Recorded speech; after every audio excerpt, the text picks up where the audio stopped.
What's up, y'all? Welcome back to Be the Light podcast with your host. I'm Marissa. And I'm Sierra. We're not trying to be perfect. We're just trying to be raw, real, and relatable. Let's light it up. Ready? How are you? Good. Good to be here. Yeah. It's not my best day. Well, what's going on? It's just one of those days.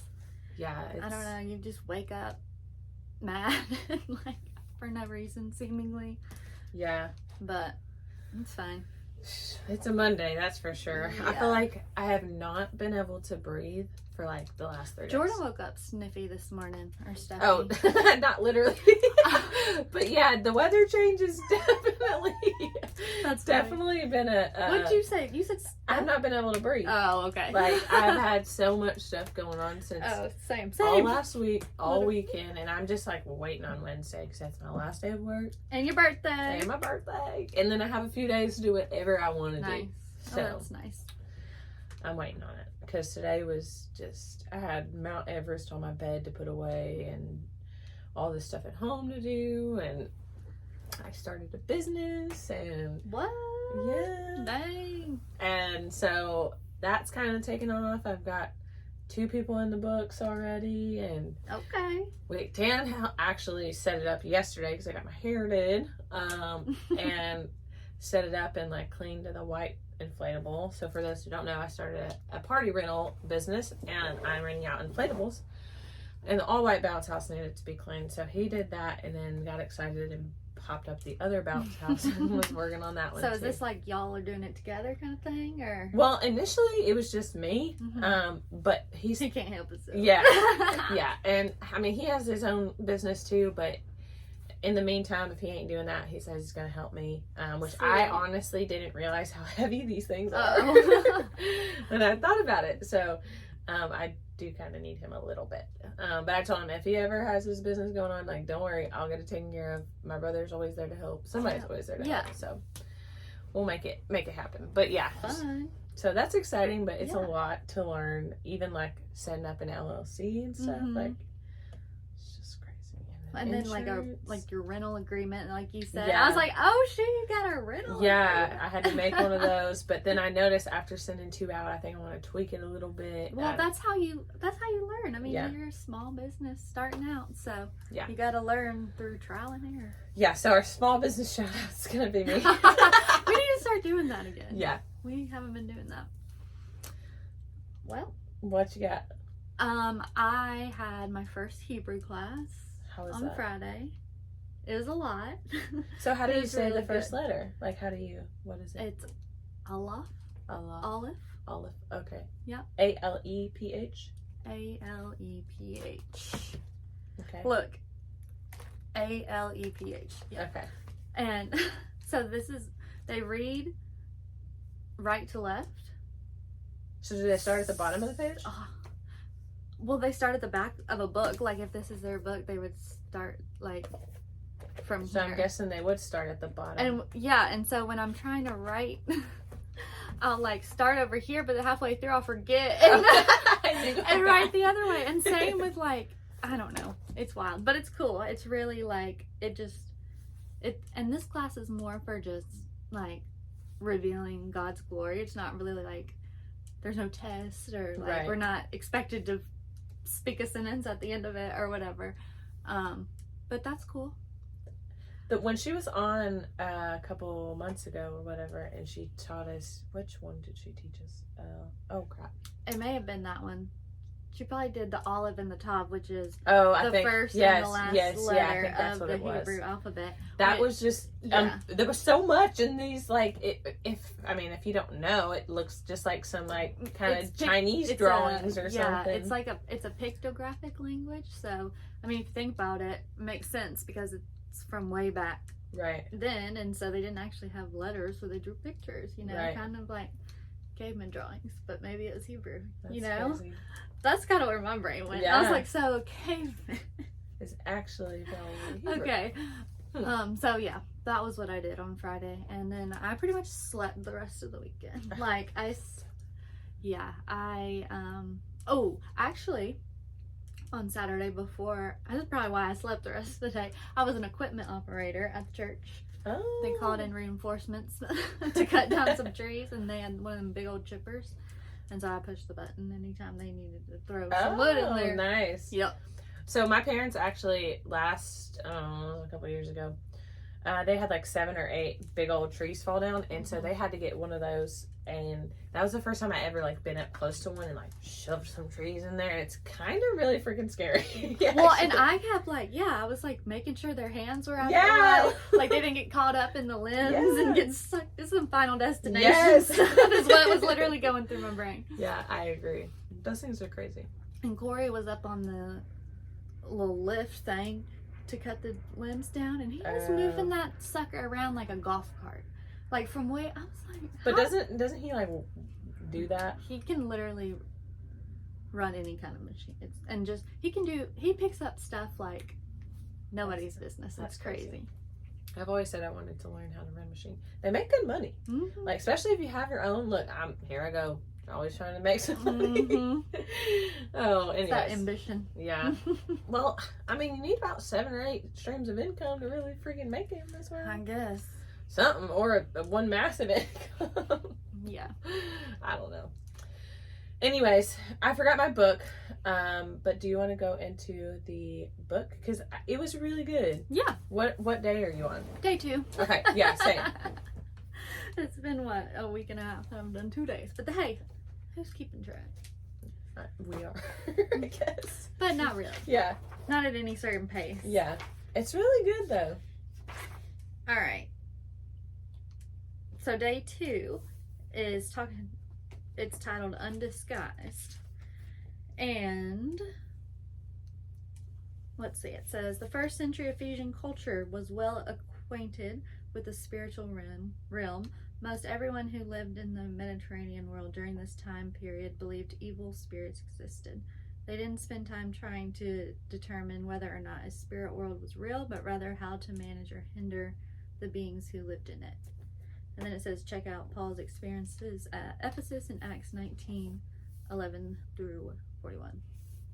And so I went and read that, and it just says that Paul spent 2 years in Ephesus battling sorcery, their belief in Greek gods, and all kinds of confusion on that.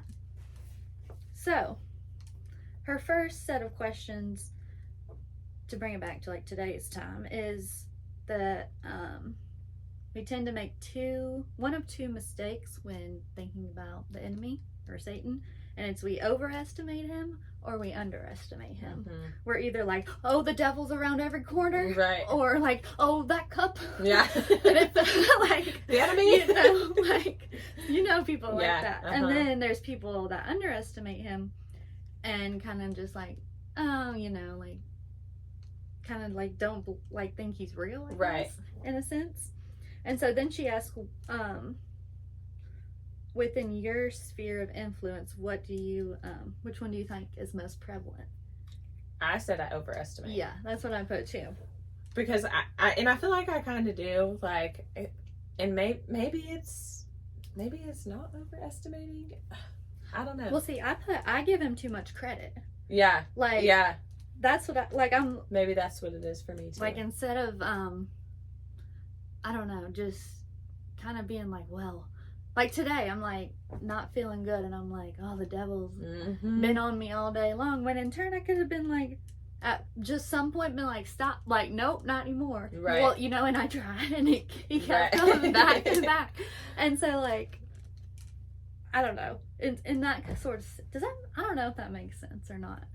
Yeah. Well, I don't know if I really know how to explain that. Well, like you said, for me, if I'm just having one of these days where just crap's not going the way it is, I'm like, the enemy's working on this, the enemy did this, and the enemy, and it's like, I'm giving, like you said, I'm giving him too much credit to have that over my life, Well, the next little question is, how does it specifically impact the way people live, and what are its more noticeable effects? And I said that thinking everything bad that happens is the enemy versus maybe natural consequences that have come from our own decisions. And I put, for example, you drink too much, you get a hangover. Like, that's right. not the enemy attacking you. That's your own damn fault. That's right? true. That's true. And then, you know, like if you smoke cigarettes your whole life, don't be surprised if you have lung cancer. Right. You know? That's true. And then also I put over to the side, like thinking like, well, why me? Right. You know, kind of mindset. And that's good. So, Huh. I guess I never really thought of it like that. Well, and then so I guess that was talking about our like sphere of people around us, but this one is like specifically to me, and I said that I'm a little bit of both. Like I can sometimes be shocked when things happen to me. I'm like, oh, like when a tree falls on my truck. Right. Like, what? Right. But instead of being like, oh, I see what you're doing. Like, right. It's not like you're not disguised to me, right? Right. But then like the other times, I'm like, the tree fell in my truck and it was the devil, right? You know, instead of no, it was like strong winds and that tree was old, so it fell. Right. Like, well, last week or the last episode, I wouldn't say last week because it wasn't even a week. It was Thursday. The last episode that we were on, we also talked about being positioned in a place for growth, and like sometimes it's not the enemy. Sometimes that's just we're positioned there for a reason, you know, and we're always out the enemy, you know. This next little paragraph is good. It says, the enemy's approach is cryptic. He keeps his activity so cleverly hidden that we almost forget his existence, or at best only recognize his presence in a theoretical, non-threatening way. We are far less quick to discern his schemes, pinpoint his efforts, and proactively combat them the way other cultures may have done. We've become a culture relatively unaware of the enemy's presence, unaware of his conspiracies to destroy our lives, unaware that he's distracting us from reaching our own destinies.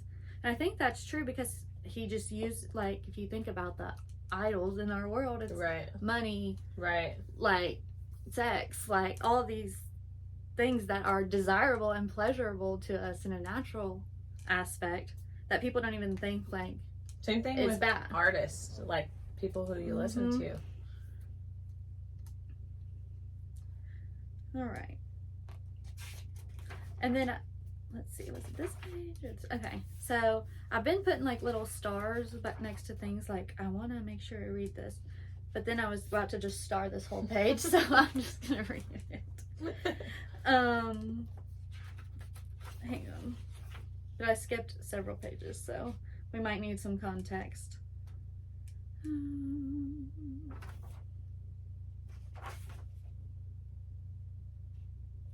Okay, well, last time we talked about this, we talked about how it's not between flesh and blood. It's a right. super, like a supernatural battle in the what's the word I'm looking for? Spiritual realm? Spiritual realm, thank you.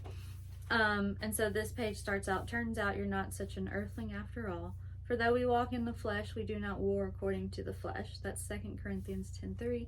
Not only is every spiritual blessing you will ever need for walking in victory in heavenly places, but even right now as you hold this book, you too are seated in heavenly places with Christ at the right hand of the Father.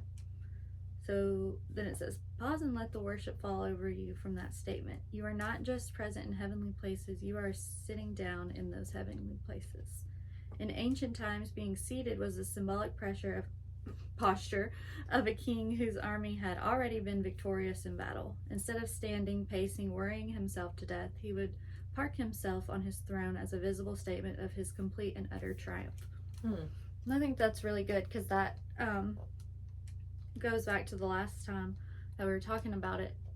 Like, we are fighting a battle that's already been won. Right. We're just kind of like biding our time through it, you know, getting through it and getting through it with hope.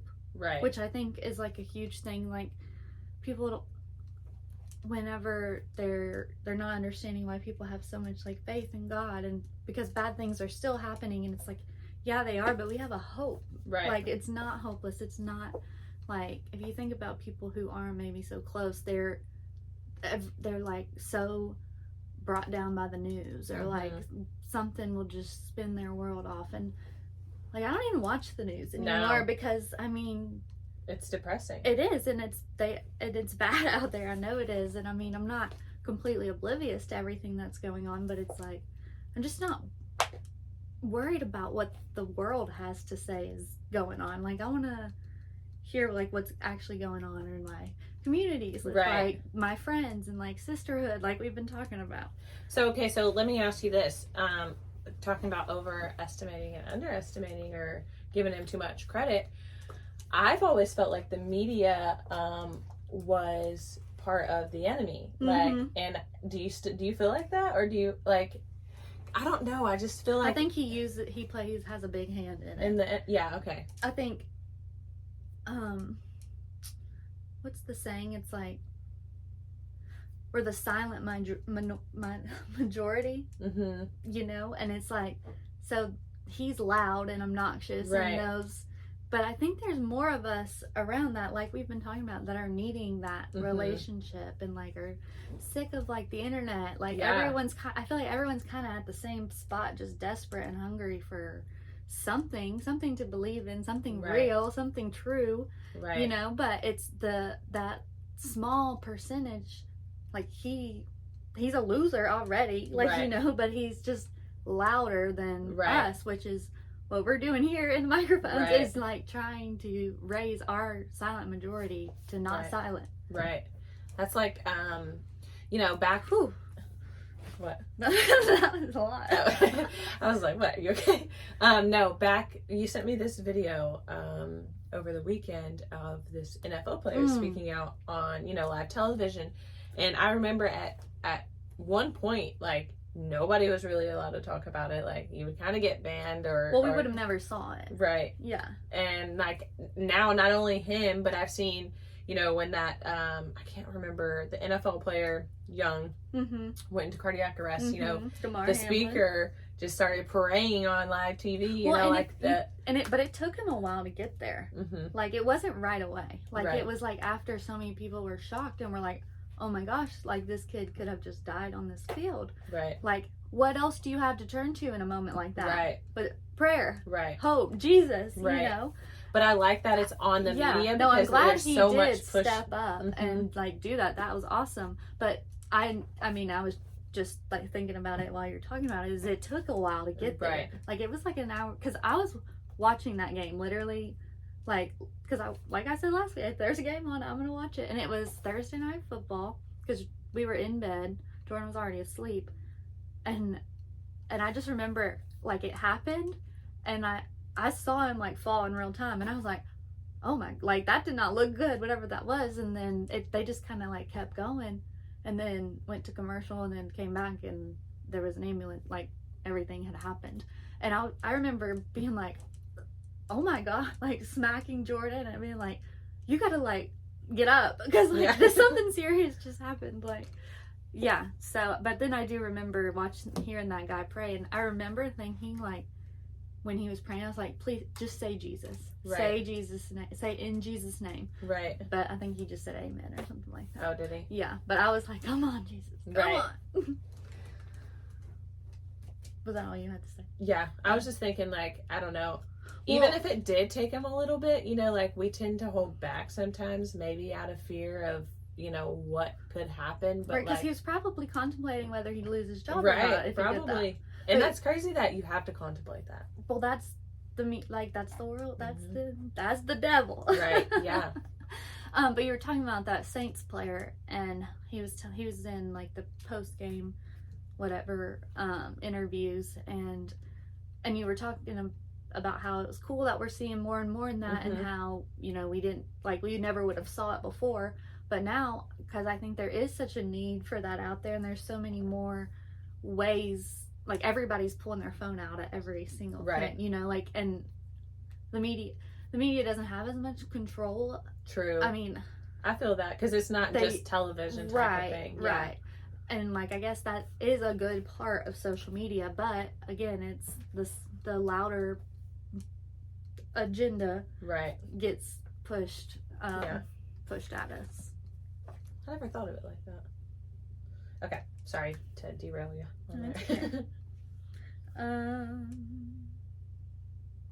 Okay, once you've placed faith in Jesus, you are now transported with Christ to a position of victory. In other words, you have home court advantage. speaking of sports. So yes, we still live on earth like Job on the ash heap or Paul in prison. We still have to deal with physical ailments, environmental evils, and relational hardships of the planet. But because of our spiritual location, we always have hope. And through Christ, we can bring the victory of heaven into our experience on earth. And then it's cool that it has this next part called What's in a Name.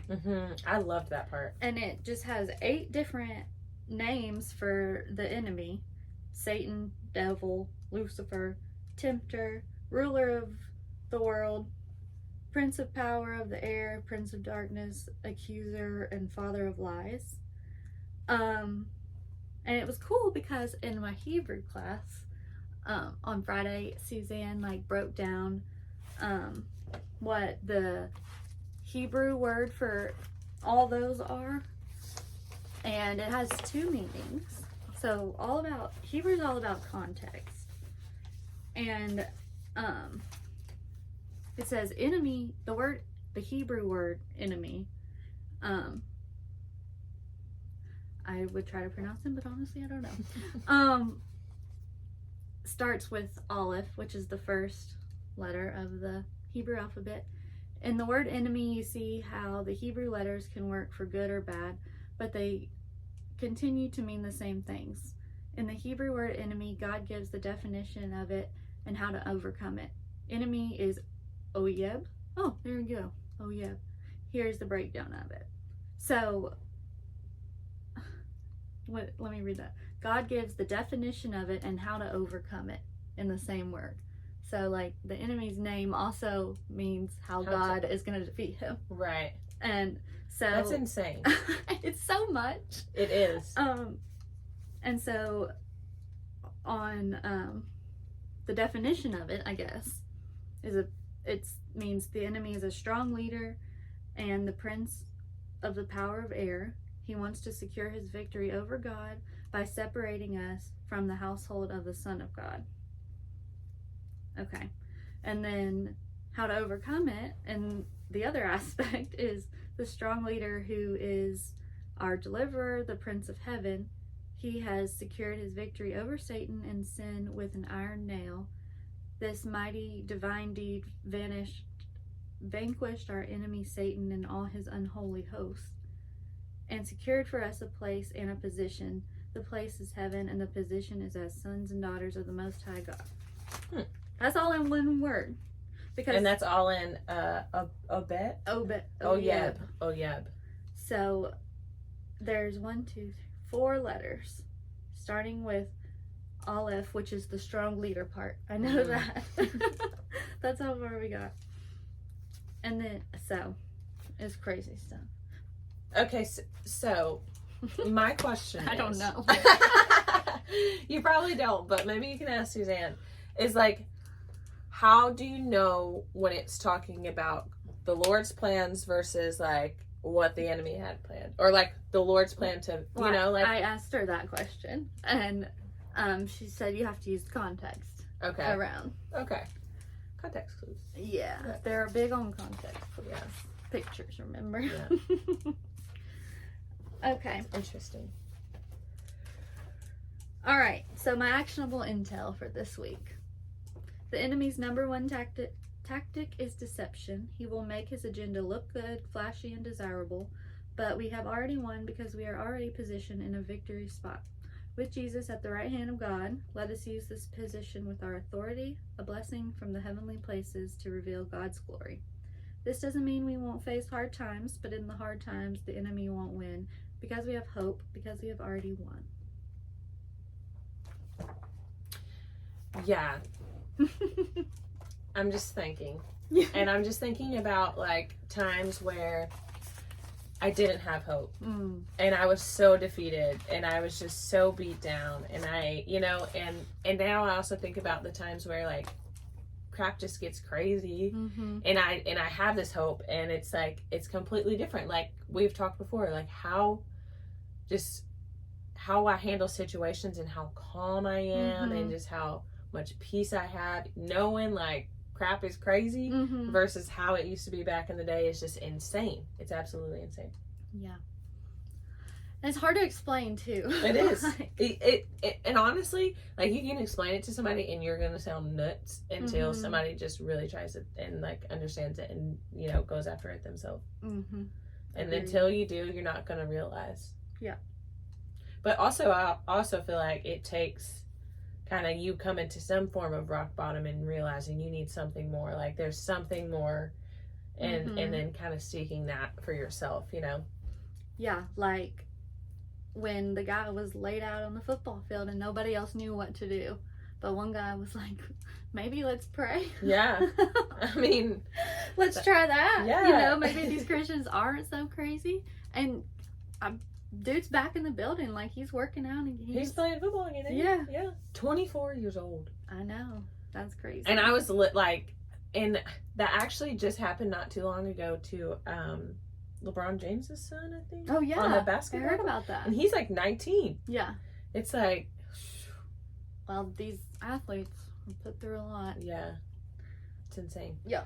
But you think, you know, like, oh, they're athletic, you know, they're healthy, they're this, they're that, you know, but you're not invincible. Right. Know? Yeah. So. That's true. Well, let's take a break. Hey, y'all, don't forget to email in at bethelightpod@gmail.com.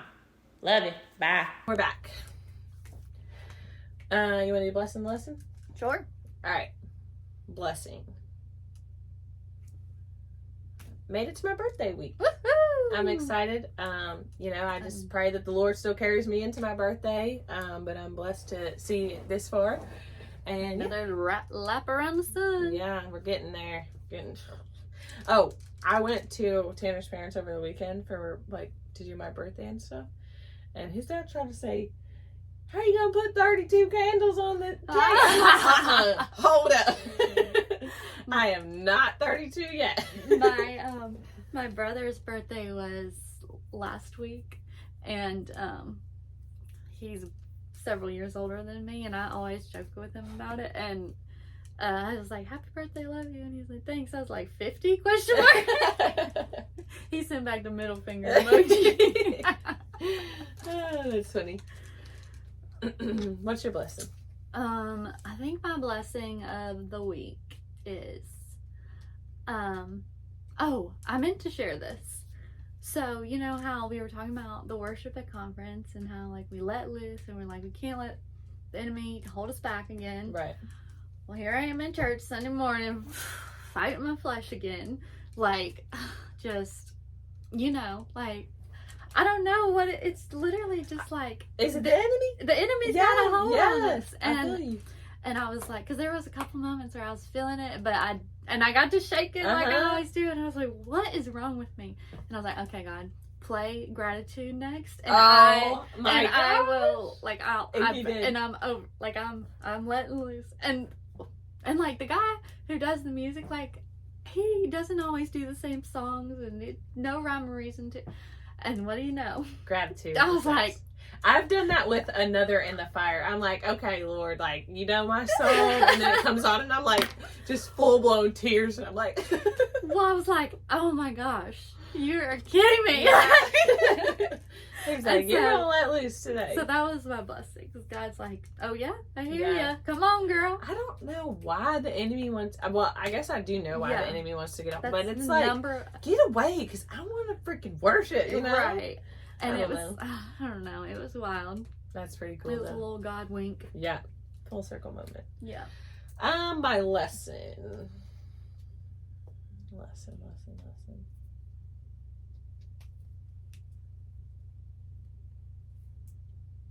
It's kind of hard because we just did one a couple days ago. We haven't had many days. Well, I have one. Okay, go ahead. My lesson this week is that it is not about me. Oh, okay.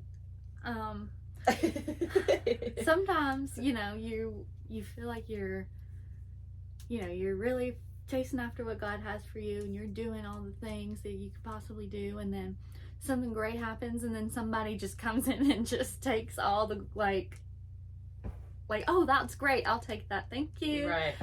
And I'm like, but I just like worked my ass for that. But then I have to be like, okay, you know, as God gets the glory, not about me. Right.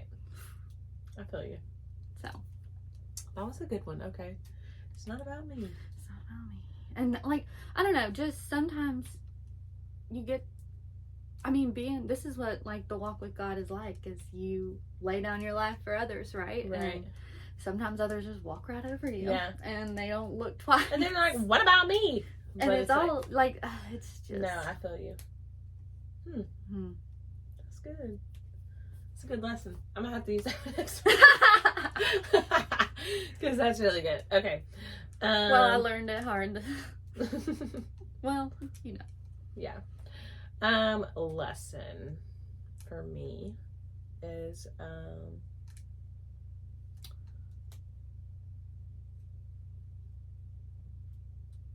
any business lessons you learned? Well, I just learned it's a lot of learning. But no, on a serious note, I will say a lesson I don't like that one. Because I don't really feel like that's a lesson. Who cares? Just say it. I just feel like... Do you want to leave the people with anything else today before we leave? Okay. What do I want to leave y'all with today? No pressure. There's a lot. No pressure. We could end it right now. No, I need to give you guys a lesson. At least something that I am like going through or working through. Or I got it. Okay. Wow, I got there. You can still be a work in progress, but also on the path that you're meant to be on. Mm-hmm. And a lot of times, like, I didn't realize, like, you know, I'm always working to this next thing, and, you know, I get there, and then, you know, it's like everything kind of like plateaus out, and then it's like, what the heck? And then you got to kind of go up. And a lot of times I confuse myself on, like, am I moving backwards versus, like, realizing, like, I'm always going to be a work in progress, but I'm also, like, as long as I'm continuing to move forward in my faith and in my fitness and in my health and stuff like that, and with my job, and, you know, continuing to make the positive steps to go forward, like, I'm still growing, even though sometimes it doesn't feel like it. So, like, you can still be a work in progress, but still be growing at the same time. Right. Did that make sense? Yes. Okay. I think we're all always a work in progress. Yeah. And if you think you're not, then that's not good. Yeah. Because there's always more room to grow, more to learn. I literally said this to my mom earlier, like, you're either growing or you're dying. You know? And it's like I, at one point in time, just kind of lived and survived and just, you know, went through my day and this, that, and the other, and that sucks. But, like, growing also sucks too. But it's important. If you want to live, like, the fruitful life and, you know, a good life and enjoy the time that you're here, you know, it's important to continue working on yourself, continue diving into what toxic things you bring to the table to the people around you, and uncovering those and working through your own traumas and stuff like that. So it's like what Sadie said, it's scary if you stay, but it's scarier. Wait, what'd she say? It's scarier if you stay where you are, or hold on. It's hard if you stay where you are, but it's harder if you don't. Or something like that. I always say you have to choose your hard, because, like I said, if you're struggling, it's gonna be hard. But if you're, like, having to lay down some financial budgets and cut back money and not go out, you know, it's gonna be hard. But you're making positive aspects to go where you're trying to go, to grow where you're trying to go. It's like the mango tree. You may be bending over with bearing your fruit, but you're not gonna break. Yep, for sure. So, yeah, that's all I have for y'all. All right. Well, see you next time. Love ya. Bye. Thank you for listening to Be the Light podcast. You can catch us every Thursday on Spotify, Apple Podcast, YouTube, and don't forget to follow us on Facebook and Instagram. And as always, you can always email in at bethelightpod@gmail.com. We love ya. I know how to make spaghetti. That's what I made last night. Really? Yeah, I've got a whole pot. Ate some for lunch. I'm eating more for dinner. There you go.